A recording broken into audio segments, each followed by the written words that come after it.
Capítulo 11. O menino é pai do homem. Cresci, e nisso é que a família não interveio. Cresci naturalmente, como crescem as magnólias e os gatos. Talvez os gatos são menos matreiros, e com certeza as magnólias são menos inquietas do que eu era na minha infância. Um poeta dizia que o menino é pai do homem. Se isto é verdade, vejamos alguns lineamentos do menino. Desde os 5 anos, merecera eu a alcunha de menino-diabo, e verdadeiramente não era outra coisa. Fui dos mais malignos do meu tempo, arguto, indiscreto, traquinas e voluntarioso. Por exemplo, um dia quebrei a cabeça de uma escrava, porque me negaram uma colher de doce de coco que estava fazendo. E, não contente com o malefício, deitei um punhado de cinza ao tacho, e, não satisfeito da travessura, fui dizer à minha mãe que a escrava é que estragara o doce por pirraça. E eu tinha apenas 6 anos. Prudêncio, um moleque de casa, era o meu cavalo de todos os dias.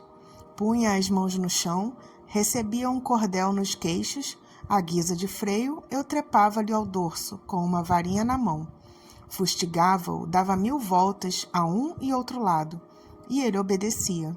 Algumas vezes gemendo, mas obedecia sem dizer palavra, ou quando muito um ai nhonhô, ao que eu retorquia, cala a boca, besta.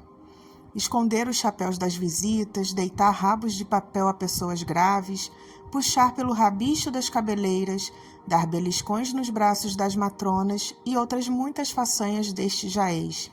Eram mostras de um gênio indócil. Mas devo crer que eram também expressões de um espírito robusto, porque meu pai tinha-me em grande admiração, e se às vezes me repreendia, à vista de gente, fazia-o por simples formalidade. Em particular, dava-me beijos. Não se conclua daqui que eu levasse todo o resto da minha vida a quebrar a cabeça dos outros, nem a esconder-lhes os chapéus. Mais opiniático, egoísta e algo contemptor dos homens, isso fui. Se não passei o tempo a esconder-lhes os chapéus, alguma vez lhes puxei pelo rabicho das cabeleiras. Outro sim, afeiçoei-me à contemplação da injustiça humana. Inclinei-me a atenuá-la, a explicá-la, classifiquei-a por partes, a entendê-la não segundo um padrão rígido, mas ao sabor das circunstâncias e lugares. Minha mãe doutrinava-me a seu modo, fazia-me decorar alguns preceitos e orações, mas eu sentia que, mais do que as orações, me governavam os nervos e o sangue, e a boa regra perdia o espírito, que a faz viver, para se tornar uma vã fórmula. De manhã, antes do mingau, e de noite, antes da cama, pedia a Deus que me perdoasse, assim como eu perdoava aos meus devedores. Mas entre a manhã e a noite fazia uma grande maldade. E meu pai, passado o alvoroço, dava-me pancadinhas na cara e exclamava a rir: "Ah, brejeiro, ah, brejeiro!" Sim, meu pai adorava-me. Minha mãe era uma senhora fraca, de pouco cérebro e muito coração. Assaz crédula, sinceramente piedosa, caseira, apesar de bonita, e esta, apesar de abastada, temente às trovoadas e ao marido. O marido era na terra o seu Deus. Da colaboração dessas duas criaturas nasceu a minha educação, que, se tinha alguma coisa boa, era no geral viciosa, incompleta e em partes negativa. Meu tio cônego fazia às vezes alguns reparos ao irmão. Dizia-lhe que ele me dava mais liberdade do que ensino, e mais afeição do que emenda. Mas meu pai respondia que aplicava na minha educação um sistema inteiramente superior ao sistema usado, e por este modo, sem confundir o irmão, iludia-se a si próprio. De envolta com a transmissão e a educação, houve ainda o exemplo estranho, o meio doméstico. Vimos os pais, vejamos os tios. Um deles, o João, era um homem de língua solta, vida galante e conversa picaresca. Desde os 11 anos entrou a admitir-me as anedotas reais ou não, eivadas todas de obscenidade ou imundície. Não me respeitava a adolescência como não respeitava a batina do irmão, com a diferença que este fugia logo que ele enveredava por assunto escabroso. Eu não. Deixava-me estar, sem entender nada, depois entendendo e, enfim, achando-lhe graça. No fim de certo tempo, quem o procurava era eu, e ele gostava muito de mim. Dava-me doces, levava-me a passeio. Em casa, quando lá ia passar alguns dias, não poucas vezes me aconteceu achá-lo no fundo da chácara, no lavradouro, a palestrar com as escravas que batiam roupa. Aí é que era um desfiar de anedotas, de ditos, de perguntas e um estalar de risadas, que ninguém podia ouvir, porque o lavadouro ficava muito longe de casa. As pretas, com uma tanga no ventre, a arregaçar-lhes um palmo dos vestidos, umas dentro do tanque, outras fora, inclinadas sobre as peças de roupa, a batê-las, a ensaboá-las, a torcê-las, iam ouvindo e redarguindo as pilhérias do tio João, e a comentá-las de quando em quando com esta palavra: "Cruz, diabo! Este senhor João é o diabo!" Bem diferente era o tio Cônego. Esse tinha muita austeridade e pureza. Tais dotes, contudo, não realçavam um espírito superior, apenas compensavam um espírito medíocre. Não era homem que visse a parte substancial da igreja. Via o lado externo, a hierarquia, as preeminências, as sobrepelizes, as circunflexões. Vinha antes da sacristia que do altar. Uma lacuna no ritual excitava-o mais do que uma infração dos mandamentos. Agora, a tantos anos de distância, não estou certo se ele poderia atinar facilmente com um trecho de Tertuliano, ou expor, sem titubear, a história do símbolo de Nicéia. Mas ninguém, nas festas cantadas, sabia melhor o número e casos das cortesias que se deviam ao oficiante. Cônego foi a única ambição de sua vida, e dizia de coração que era a maior dignidade a que podia aspirar. Piedoso, severo nos costumes, minucioso na observância das regras, frouxo, acanhado, subalterno, possuía algumas virtudes em que era exemplar, mas carecia absolutamente da força de as incutir, de as impor aos outros. Não digo nada de minha tia materna, Dona Emerenciana, e ali era a pessoa que mais autoridade tinha sobre mim. Essa diferenciava-se grandemente dos outros, mas viveu pouco tempo em nossa companhia, uns 2 anos. Outros parentes e alguns íntimos não merecem a pena de ser citados. Não tivemos uma vida comum, mas intermitente, com grandes claros de separação. O que importa é a expressão geral do meio doméstico, e essa aí fica indicada vulgaridade de caracteres, amor das aparências rutilantes, do arruído, frouxidão da vontade, domínio do capricho e o mais. Dessa terra e desse estrume é que nasceu esta flor. Capítulo 12. Um episódio de 1814. Mas eu não quero passar adiante sem contar sumariamente um galante episódio de 1814. Tinha 9 anos. Napoleão, quando eu nasci, estava já em todo o esplendor da glória e do poder. Era imperador e granjeara inteiramente a admiração dos homens. Meu pai, que à força de persuadir os outros da nossa nobreza acabara persuadindo-se a si próprio, nutria contra ele um ódio puramente mental. Era isso motivo de reindas contendas em nossa casa, porque meu tio João, não sei se por espírito de classe e simpatia de ofício, perdoava no déspota o que admirava no general. Meu tio padre era inflexível contra o corso. Os outros parentes dividiam-se, daí as controvérsias e as rusgas. Chegando ao Rio de Janeiro a notícia da primeira queda de Napoleão, houve naturalmente grande abalo em nossa casa, mas nenhum chasco ou remoque. Os vencidos, testemunhas do regozijo público, julgaram mais decoroso o silêncio. Alguns foram além e bateram palmas. A população, cordialmente alegre, não regateou demonstrações de afeto à real família. Houve iluminações, salvas, tedeum, cortejo e aclamações. Figurei nesses dias com um espadim novo, que meu padrinho me dera no dia de Santo Antônio. E, francamente, interessava-me mais o espadim do que a queda de Bonaparte. Nunca me esqueceu esse fenômeno. Nunca mais deixei de pensar comigo que o nosso espadim é sempre maior do que a espada de Napoleão. E notem que eu ouvi muito discurso quando era vivo, li muita página rumorosa de grandes ideias e maiores palavras, mas não sei porquê, no fundo dos aplausos que me arrancavam da boca, lá ecoava alguma vez este conceito de experimentado. Vai-te embora, tu só cuidas do espadim. Não se contentou a minha família em ter um quinhão anônimo no regozijo público.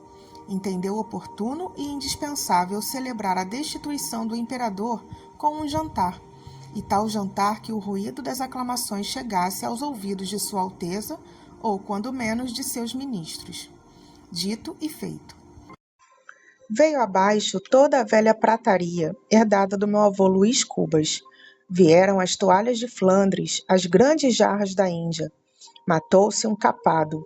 Encomendaram-se às madres da ajuda as compotas e as marmeladas. Lavaram-se, arearam-se, poliram-se as salas, escadas, castiçais, arandelas, as vastas mangas de vidro, todos os aparelhos do luxo clássico. Dada a hora, achou-se reunida uma sociedade seleta. O juiz de fora, 3 ou 4 oficiais militares, alguns comerciantes e letrados, vários funcionários da administração, uns com suas mulheres e filhas, outros sem elas, mas todos comungando no desejo de atolar a memória de Bonaparte no papo de um peru. Não era um jantar, mas um Te-Deum. Foi o que pouco mais ou menos disse um dos letrados presentes, o doutor Vilaça, glosador insigne que acrescentou aos pratos de casa o acepipe das musas. Lembra-me como se fosse ontem, lembra-me de o ver erguer-se, com a sua longa cabeleira de rabicho, casaca de seda, uma esmeralda no dedo, pedir a meu tio padre que lhe repetisse o mote, e repetido o mote, cravar os olhos na testa de uma senhora. Depois tossir, alçar a mão direita toda fechada, menos o dedo índice, que apontava para o teto, e assim posto e composto, devolver o mote glosado. Não fez uma glosa, mas 3. Depois jurou aos seus deuses não acabar mais. Pedia um mote, davam-lhe, e ele glosava-o prontamente. E logo pedia outro e mais outro, a tal ponto que uma das senhoras presentes não pôde calar a sua grande admiração. A senhora diz isso, retorquia modestamente o Vilaça, porque nunca ouviu o Bocage, como eu ouvi no fim do século em Lisboa. Aquilo sim, que facilidade e que versos! Tivemos lutas de 1 e 2 horas no botequim do Nicola, a glosarmos no meio de palmas e bravos. Imenso talento do Bocage. Era o que me dizia, há dias, a senhora duquesa de Cadaval. E estas 3 palavras últimas, expressas com muita ênfase, produziram em toda a assembleia um frêmito de admiração e pasmo, pois esse homem tão dado, tão simples, além de pleitear com poetas, discreteava com duquesas. Um Bocage e uma Cadaval. Ao contato de tal homem, as damas sentiam-se superfinas. Os varões olhavam-no com respeito, alguns com inveja, não raros com incredulidade. Ele, entretanto, ia caminho a acumular adjetivo sobre adjetivo, advérbio sobre advérbio, a desfiar todas as rimas de tirano e de usurpador. Era a sobremesa. Ninguém já pensava em comer. No intervalo das glosas, corria um burburinho alegre, um palavrear de estômagos satisfeitos. Os olhos moles e úmidos, ou vivos e cálidos, espreguiçavam-se ou saltitavam de uma ponta à outra da mesa, atulhada de doces e frutas. Aqui o ananás em fatias, ali o melão em talhadas, as compoteiras de cristal deixando ver o doce de coco, finamente ralado, amarelo como uma gema. Ou então o melado escuro e grosso, não longe do queijo e do cará. De quando em quando, um riso jovial, amplo, desabotoado, um riso de família, vinha quebrar a gravidade política do banquete. No meio do interesse grande e comum, agitavam-se também os pequenos e particulares. As moças falavam das modinhas que haviam de cantar ao cravo, e do minuete e do solo inglês. Nem faltava matrona que prometesse bailar um oitavado de compasso, só para mostrar como folgara nos seus bons tempos de criança. Um sujeito, ao pé de mim, dava a outro notícia recente dos negros novos, que estavam a vir, segundo cartas que recebera de Loanda. Uma carta em que o sobrinho lhe dizia ter já negociado cerca de 40 cabeças. e outra carta em que trazia-as justamente na algibeira, mas não as podia ler naquela ocasião. O que afiançava é que podíamos contar, só nessa viagem, uns 120 negros, pelo menos. Trás, trás, trás, fazia o Vilaça batendo com as mãos uma na outra. O rumor cessava de súbito, como um estacado de orquestra, e todos os olhos se voltavam para o glosador. Quem ficava longe aconcheava a mão atrás da orelha para não perder a palavra. A maior parte, antes mesmo da glosa, tinha já um meio riso de aplauso, trivial e cândido.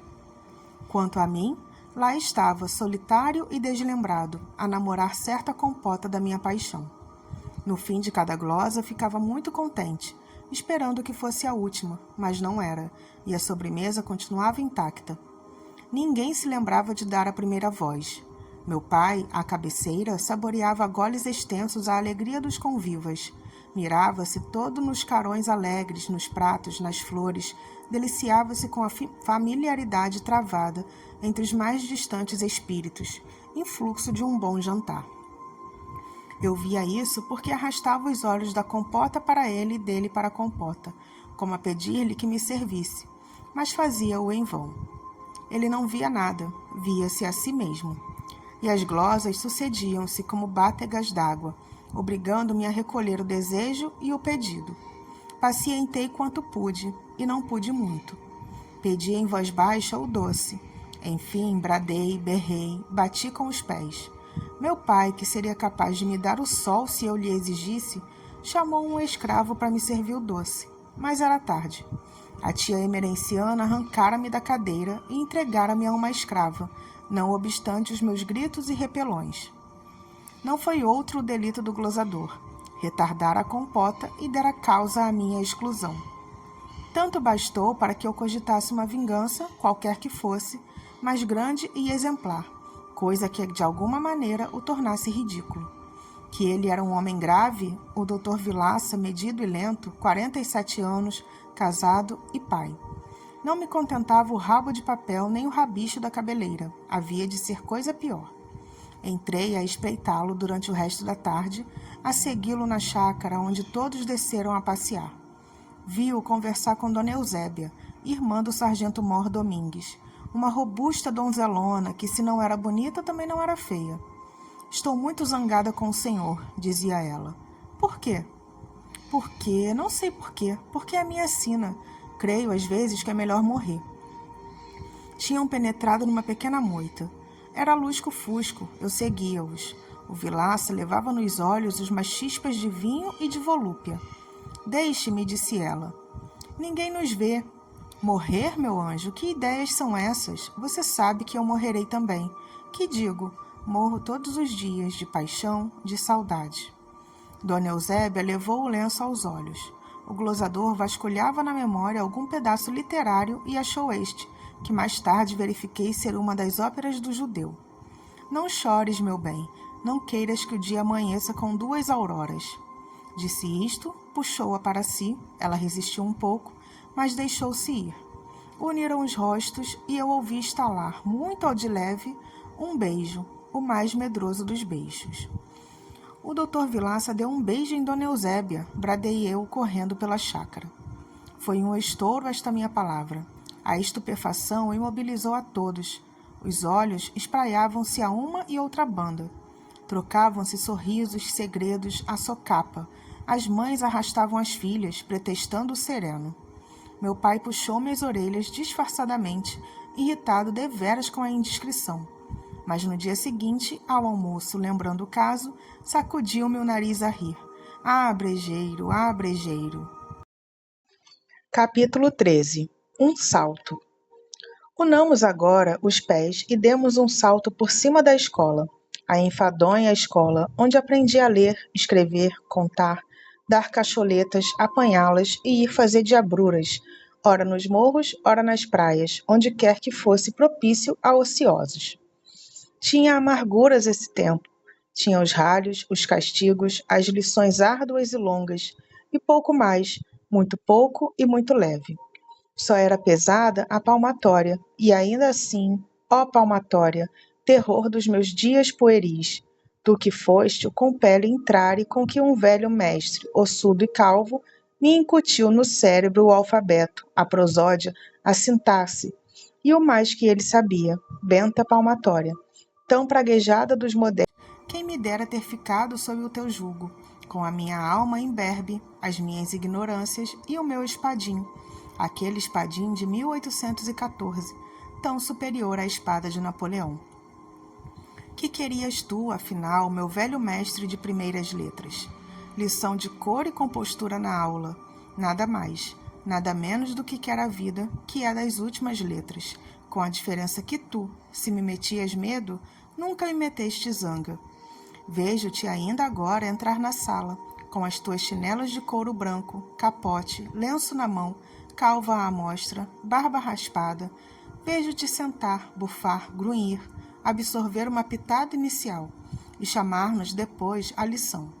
E fizeste isto durante 23 anos, calado, obscuro, pontual, metido numa casinha da Rua do Piolho, sem enfadar o mundo com a tua mediocridade, até que um dia deste o grande mergulho nas trevas e ninguém te chorou, salvo um preto velho. Ninguém, nem eu, que te devo os rudimentos da escrita. Chamava-se Ludigero, o mestre. Quero escrever-lhe o nome todo nesta página, Ludigero Barata. Um nome funesto, que servia aos meninos de eterno mote a chufas. Um de nós, o Quincas Borba, esse era então cruel com o pobre homem. 2, 3 vezes por semana, havia de lhe deixar na algibeira das calças, umas largas calças de enfiar, ou na gaveta da mesa, ou ao pé do tinteiro, uma barata morta. Se ele a encontrava ainda nas horas da aula, dava um pulo, circulava os olhos chamejantes, dizia-nos os últimos nomes. Éramos cefandígios, capadócios, malcriados, moleques. Uns tremiam, outros rosnavam. O Quincas Borba, porém, deixava-se estar quieto, com os olhos espetados no ar. Uma flor, o Quincas Borba. Nunca em minha infância, nunca em toda a minha vida, achei um menino mais gracioso, inventivo e travesso. Era a flor, e não já da escola, senão de toda a cidade. A mãe, viúva com alguma coisa de seu, adorava o filho e trazia-o amimado, asseado, enfeitado, com um vistoso pajem atrás. Um pajem que nos deixava gazear a escola, ir caçar ninhos de pássaros ou perseguir lagartixas nos morros do Livramento e da Conceição, ou simplesmente arruar, à toa, como 2 peraltas sem emprego. E de imperador. Era um gosto ver o Quincas Borba fazer de imperador nas festas do Espírito Santo. De resto, nos nossos jogos pueris, ele escolhia sempre um papel de rei, ministro, general, uma supremacia qualquer que fosse. Tinha garbo o traquinas, e gravidade, certa magnificência nas atitudes, nos meneios. Quem diria que suspendamos a pena, não adiantemos os sucessos. Vamos de um salto a 1822, data da nossa independência política e do meu primeiro cativeiro pessoal. Capítulo 14. O primeiro beijo. Tinha 17 anos. Pungia-me um buçozinho que eu forcejava por trazer a bigode. Os olhos, vivos e resolutos, eram a minha feição verdadeiramente mácula. Como ostentasse certa arrogância, não se distinguia bem se era uma criança com fumos de homem, se um homem com ares de menino. Ao cabo, era um lindo garção, lindo e audaz, que entrava na vida de botas e esporas, chicote na mão e sangue nas veias, cavalgando um corcel nervoso, rijo, veloz, como o corcel das antigas baladas, que o romantismo foi buscar ao castelo medieval para dar com ele nas ruas do nosso século. O pior é que o estafaram a tal ponto que foi preciso deitá-lo à margem, onde o realismo veio achar. Comido de lazeira e vermes, e por compaixão o transportou para os seus livros. Sim, eu era esse garção bonito, airoso, abastado, e facilmente se imagina que mais de uma dama inclinou diante de mim a fronte pensativa, ou levantou para mim os olhos cobiçosos. De todas, porém, a que me cativou logo foi uma não sei se diga. Este livro é casto, ao menos na intenção. Na intenção é castíssimo. Mas vá lá, ou se há de dizer tudo ou nada. A que me cativou foi uma dama espanhola, Marcela, a linda Marcela, como lhe chamavam os rapazes do tempo. E tinham razão os rapazes.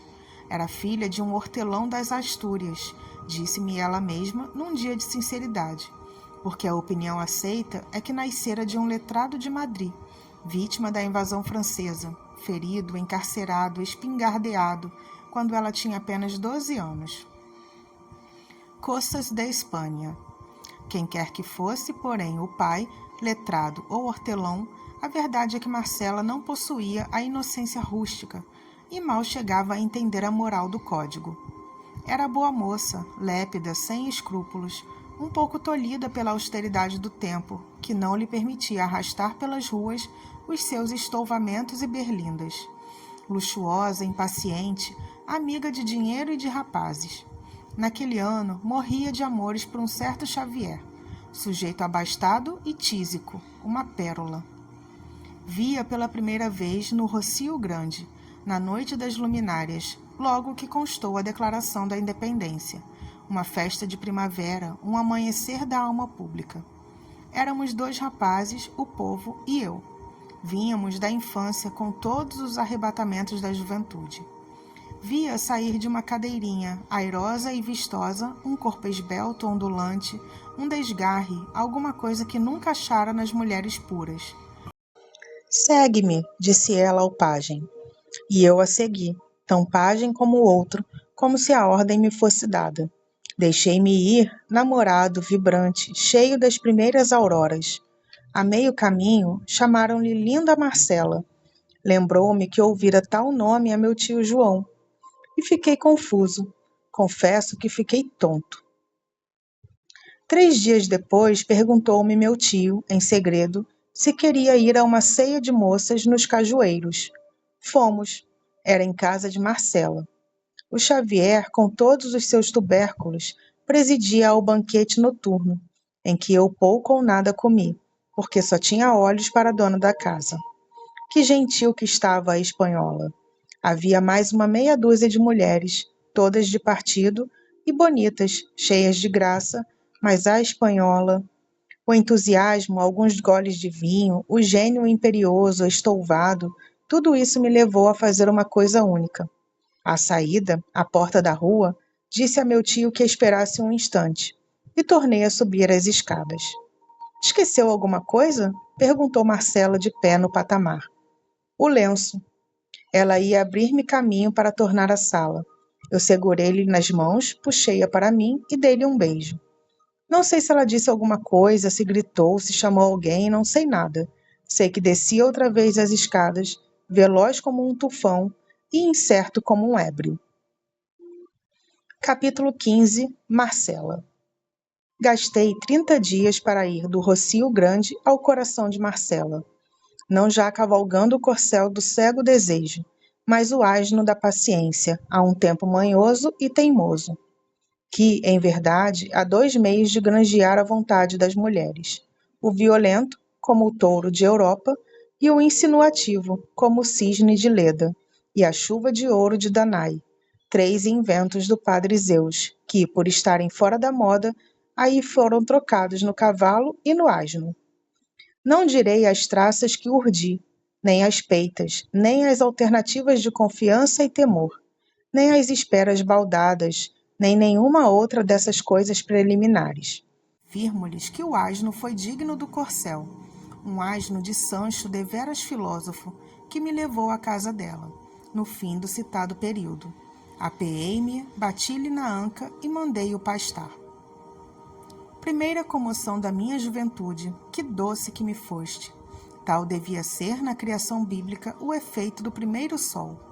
Imagina tu esse efeito do primeiro sol, a bater de chapa na face de um mundo em flor. Pois foi a mesma coisa, leitor amigo. E se alguma vez contaste 18 anos, deves lembrar-te que foi assim mesmo.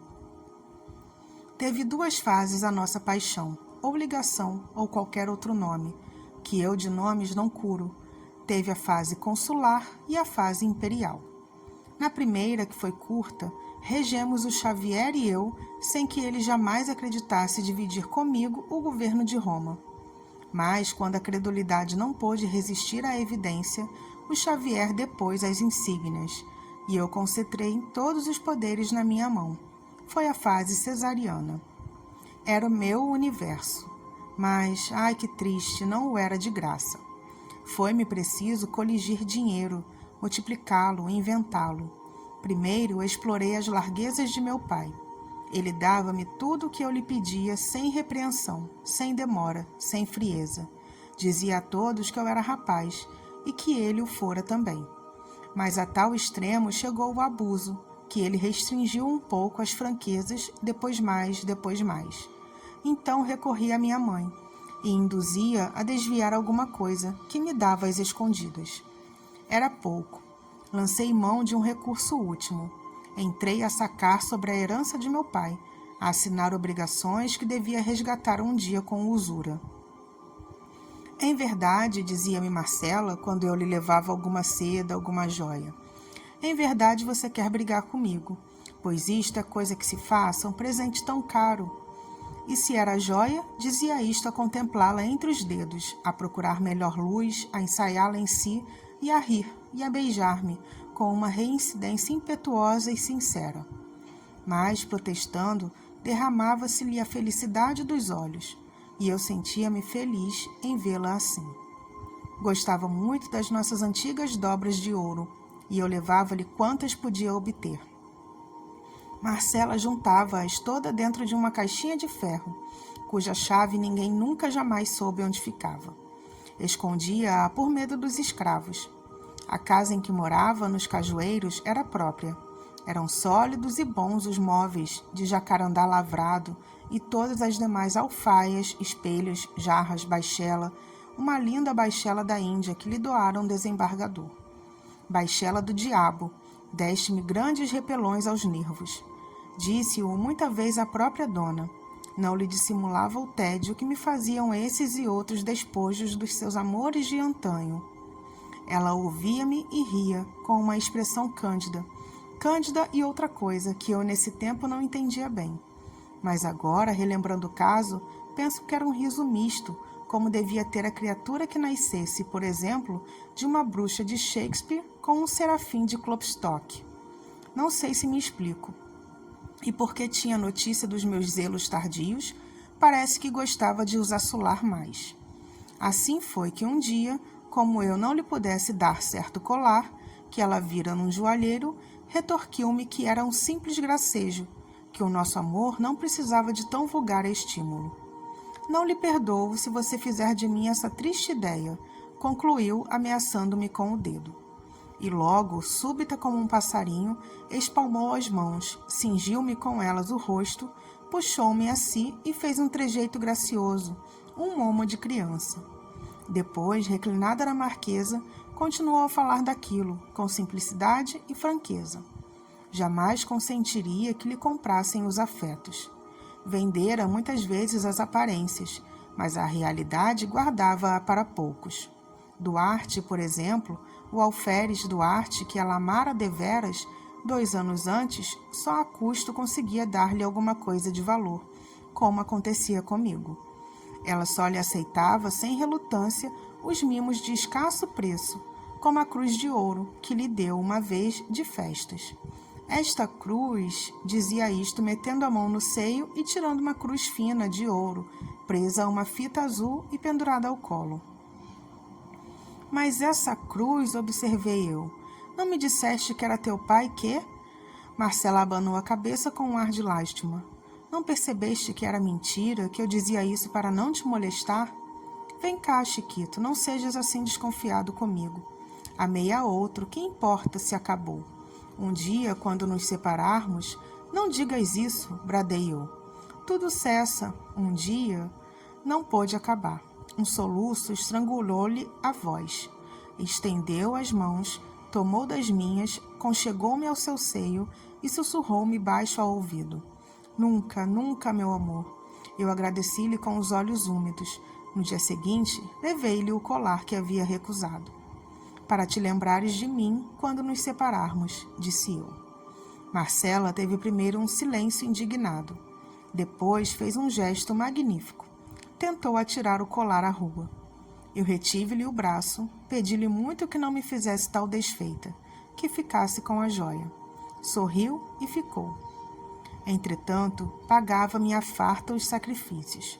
Espreitava os meus mais recônditos pensamentos. Não havia desejo a que não acudisse com alma, sem esforço, por uma espécie de lei da consciência e necessidade do coração. Nunca o desejo era razoável, mas um capricho puro, uma criancice, vê-la trajar de certo modo com tais e tais enfeites, este vestido e não aquele, ir a passeio ou outra coisa assim. E ela cedia a tudo, risonha e paureira. Você é das Arábias, dizia-me, e ia pôr o vestido, a renda, os brincos, com uma obediência de encantar.